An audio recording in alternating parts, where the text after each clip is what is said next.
Long story short, if you're skinny and you're really lean, you've got like bicep veins and abs, you should bulk up. If you're really fat, like you're morbidly obese, like you're fat as fuck, then you need to cut down and get leaner. Okay. But if you are skinny fat, you've got the worst of both worlds. You're not lean like the skinny guys who kind of look good as well, and you don't have the muscle of the fat guys. So what do?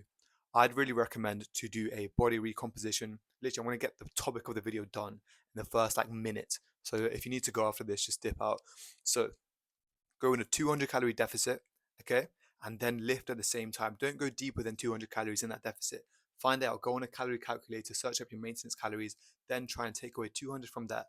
Use an app like MyFitnessPal to track it, okay? And then track your food for 1 or 2 weeks so you know how much you're eating. Stay in that 200 calorie deficit. Do cardio if you need to in the gym. And then make sure you're lifting intensely 3 times a week just to start out. And then you will end up body recompositioning, body recomping, main gaining, which is basically you get leaner and you get stronger at the same time. You gain muscle because, and this only really works because of newbie gains. Okay, it only works like the first year of lifting. After that, it's kind of better to go in the cycle of bulking and cutting, bulking and cutting. Okay, but for now, you're allowed to gain muscle while you're cutting, but it's just kind of slow. But you can get the best of both worlds because you need to do both at the same time. So just do it. Anyways, on this channel, apart from that, I don't want to give you generic advice. I'm going to give you some like niche tips or like stuff that actually works and perspectives you haven't seen before. So if you want to stick around for that, I'd really recommend it. It will accelerate your progress so much. So I did mention that in the calorie calculator, you find out what you're eating. But now let's talk about the macronutrients. Okay. So, macronutrients, protein, carbs, fat. Okay, you need all of them and they're super important. Don't always just focus on getting loads of protein, no carbs, or no fat because you need the fat for your fucking hormones, for your testosterone to actually feel fucking manly, to have a fucking erection and shit. But you also need the protein to gain the muscle. And most people focus on protein because initially their diet is so shit they don't get enough protein in any ways. Because especially if you're like South Asian, Indian, or like around that area, okay, you're probably eating like this much rice and this much like protein and stuff on the side of it, which is why you're skinny fat and you haven't got any muscle because your body has had stimulus to grow muscle, but there's just not been enough protein to grow it. So, first things first, talk to your parents, change up your portions. And if you are scared to tell your parents that I want to eat more protein or there's some backlash and they say they don't want to, just bear in mind that people go outside the house, they sneak out the house to go and sell drugs, commit crimes, and like fucking break shit. And you're scared to tell your parents, I'm going to do it. I'm going to do this and that. Just do it anyway. It's so harmless. Okay. You're not going to get hurt. It's not going to damage your liver. This and that. These are genuinely excuses I've had my clients like tell me in the past. So just don't fall for this shit. Just do it anyway. If you want to eat 5, 10 eggs a day, just do it anyway. Just sneak it in when your parents aren't looking.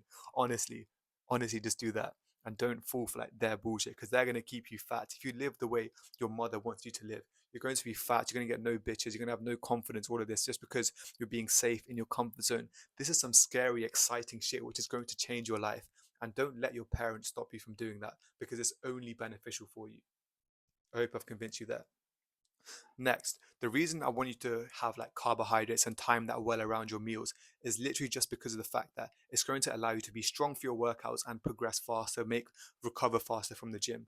Carbs and protein before, carbs and protein after. So like those long processing carbs which take a long time to get the glucose into your bloodstream, stuff like rice, pasta, one at least I'd say 1.5 to 2 hours before your workout. Okay.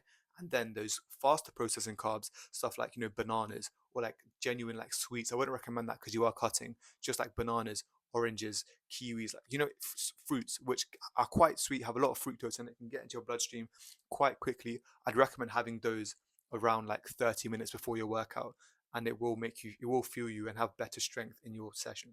So for me personally, my best pre-workout meal, which is quite low calorie as well, zero fat Greek yogurt, one banana, mash it up, a couple oats as well, and maybe some raisins and stuff, and that gives me a lot of energy for my workouts. Finally, what else would I say for diet? So if you want to hit your protein, obviously change up your portions. And if you're vegetarian, I know a lot of like Indian people are vegetarian. I'd really recommend just buying protein powder. Okay, to get some protein powder, you can get like vegan shit which has got no like meat stuff coming before it, and it will let you hit your protein fast enough, effectively enough, and you can just get bigger faster. And whew, what am I going to talk about next? training. So initially, I did mention doing a 3-day split. Okay. And it's probably not the most optimal. It's probably better to do 5 days, 5-day split, push pull legs, upper lower, upper, some whatever bullshit you want. Okay. But I'm going to tell you now, you're not going to be able to be consistent at that, especially if you're a beginner. If you have struggled with consistency in the past, doing a 5-day split is just too hard for you. You're not able to face that yet. You haven't got into the motion, the flow of going to the gym, working out, dapping up this guy, that guy, making friends there, etc., to make it fun for you. You don't enjoy it that much, and that's why you struggle. Okay, that's why you struggle. So the easiest way to fix that is just make it easier for you. Stack the wins, because you let's say you have 5 workouts per week and you skip 2 of them because you're like tired and you don't want to go that day. You don't have enough discipline to show up. That's a loss, okay? And then other shit, you're trying to improve your life all around, I imagine. So you're trying to quit wanking, for example. You relapse, another loss. You want a cold approach a girl, but you're too scared, you get cold feet, another loss. You want to do cardio this day, go on a run, you skip it, this, another loss. You cheat on your diet, loss, loss, loss. You are stacking losses right now, and that's why you've got no motivation. If you can stack wins, you will be so much more motivated to do more and more and more. Take a slower approach, because you're rushing. If you're rushing so hard, you're not going to achieve the shit you want, and it's just going to set you back more. Okay, when you actually slow down and think, okay, I'm just going to make my life easier, do what I can, because I've been living like a fucking fat fuck for the last 15 years of my life. Now I'm going to change it around. I can't do it in 1 month. I need a couple years of this to actually sort it out, because your dream physique is 5 to 10 years away. Like, as in a 10 out of 10 body where you are super, super confident and attractive. It is genuinely 5 to 10 years away. And you can save yourself pain now, because by thinking long term, rather than thinking, I want to get jacked for this party in like 2 months, or that type of shit, for this holiday, for going to the beach, whatever. Give yourself some years to focus on this. So start off 3-day split, push pull legs. If you want me, my personal coaching for your situation, just DM me and we can get it sorted out. Um, what after that? Yeah, so the split push pull legs, I'd really recommend, if you do struggle with your diet as well, to start doing cardio, so you have a bigger like leeway to hit that 200 calorie deficit. Just 20 minutes on the treadmill after your workout, walking at like speed 4 or 5, for like on the incline of like 10 on most treadmills, is going to burn an extra 150, 250 calories, and that's enough to put you in a deficit.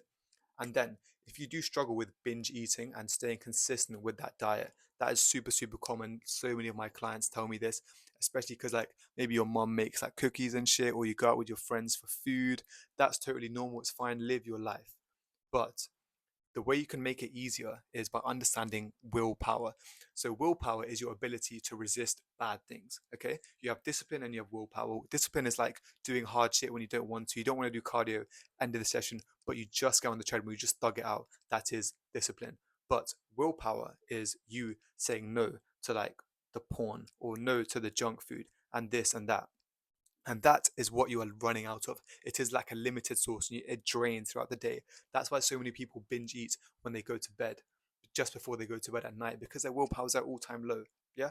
So the way, and really, really easy way to make this easier, is just give yourself 200 calories per day of your maintenance to just um binge eat and have like the bullshit food you want to eat. If you want to have like ice cream or like a mini McFlurry from McDonald's, or eat some biscuits or a cookie, one a day is fine. Okay. And if you give yourself that one a day, your willpower suddenly drops, like rises from here to here, because it's just like you've let yourself do it and it seems fine now. Okay. And when you have that, don't feel bad about it. Enjoy the food while you're binge eating. Okay.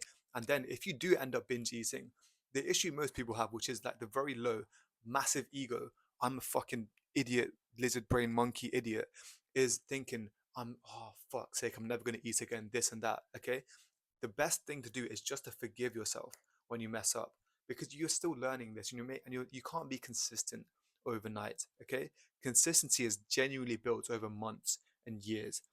And the unsexy advice for this is, you're gonna relapse on binge eating, on masturbating, on going to the gym consistently, etc. You're gonna fuck up all of this stuff genuinely probably like 100 times. And by the 100 or 200 time, you're gonna look back and think, I haven't actually skipped a workout in like 2 weeks, or it's been like a month, and I've been so consistent. And at that point, you've already looking at your body and you've already seen significant progress. And that's when you've been consistent. So don't always obsess over consistency. And then once you get really comfortable with that 3 day split, you can go up to 5. I'd recommend like push pull legs upper lower is a really good one, especially if you're a beginner, because it kind of hits everything consistently. And then the reason you actually want to get jacked, I imagine, is because you want to appeal to the female gaze. You want to be more attractive to women. So now I'm going to tell you like what body parts women find attractive. You know, a lot of guys say, I'm just attracting guys, or like, I always get compliments from men and not women. Obviously, because looks and the way you like look is wildly overstated and important for attracting girls. Because you've seen them like calisthenics videos where they're doing like a skill or a muscle up or like a some cool like handstand or something, and they pan and they like zoom in. It's like a girl's face who goes like, it goes like that for 1 second. I guarantee they didn't even talk to them after that entire interaction. Okay, so obviously like looks and being attractive gets you in the door, but you need to obviously talk, be able to flirt, etc., to get girls. But that's another video. Looking good, first of all, you need to have a nice big neck. It looks really masculine. Also upper chest, you see that shit, it's just like this upper shelf of your body. Also like these side delts look wider. Nice, like traps is not that important, biceps is super important, abs are super important, these lats as well to give you that V taper, because you want the width around your shoulders. You want that to be about 1.6 times the width of your waist. Okay, and you know what, I'm gonna stand up, and I've got no pump, so don't judge, but like kind of like this. I've got a pretty fairly aesthetic physique. I'm getting leaner, but you know, it's a process, and I've been lifting for like 3 years, and I started fat and I cut down, and I did exactly the main gaining method that I talked about, the body recomposition, and it worked a charm. I went from like 90 kilos to 78 in 1 year, and I'm talking a year of being consistent, fucking up, failing this and that, and I looked sexy at the end of it, and you can do it too. I actually do have to go. I'm gonna call it a wrap there. But this was really fun to record. I love these like unfiltered, quick videos. I'm swearing, being myself. If you want like my personal advice, just go to like, you can email me. I'll put it in my bio, and then we can work together. I look forward to it. Good luck on this journey.